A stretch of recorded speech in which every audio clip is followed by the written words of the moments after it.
Everyone, and happy 2025 to you. Hope you and your family have had a good New Year's season and good holiday season.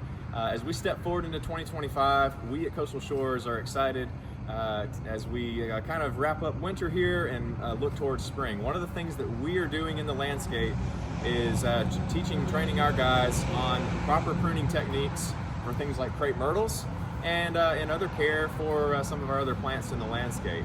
So a couple of things for you to be considering as you think about spring is pre-emergent.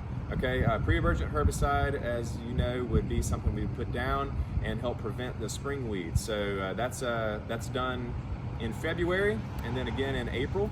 We do a split application to have a good extended window of time there. But right now is the time to get signed up for that. So check the links below, and you can get signed up for that. Many of you have done that for several years with us, and those programs really help the lawn and the landscape. So let us know if you have any more questions about that.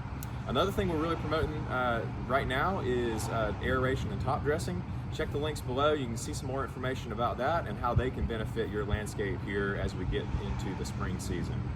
But here and now, what we're doing in January and February, we're going to be working on pruning and wintertime pruning, specifically with annuals, perennials, and things like that that have kind of run their course through the year, need to be cut back and refreshed as we move toward into spring.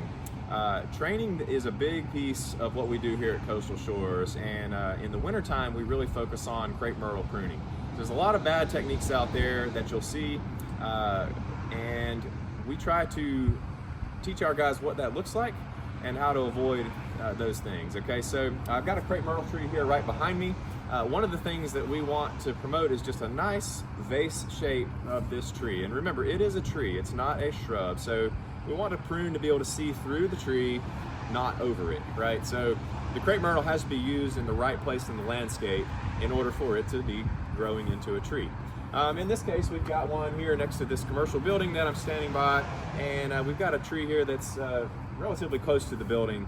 So we have to keep that in mind. But generally speaking, what we want to do is we want to lift and elevate the canopy, trimming off suckers, any branches that are crossing up in the middle part of the canopy. We want to get rid of those and thin those out.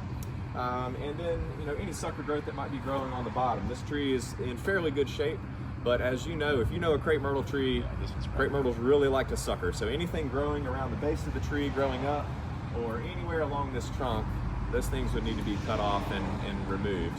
And then with seed pods, you don't have to clip off seed pods for the tree to bloom. This tree is a little messy, and it's a fairly younger tree, so we would come and just clip off seed pods in here. But we really wouldn't want to cut anything bigger than about our pinky. So anything bigger than that is just going to create ugly knuckling. There's trees out there that you'll see people just chop off, and you'll create real ugly knuckles, a lot of growth right from the same point. So that is something we want to avoid. Generally speaking, that kind of growth promotes disease and invites insects and things like that in. So keep that in mind as you look to tackle crepe myrtle pruning if you're doing that on your own. Or if you're one of our maintenance customers watching this video, you should be expecting our maintenance teams to be pruning your trees to promote the best health, good air movement, good sunlight penetration down into the canopy, and that will create a nice, healthy, lifelong crepe myrtle tree. So thanks for watching today. If you have any questions about that, we're always happy to talk more about that kind of stuff. But I hope you have a blessed January. Thanks.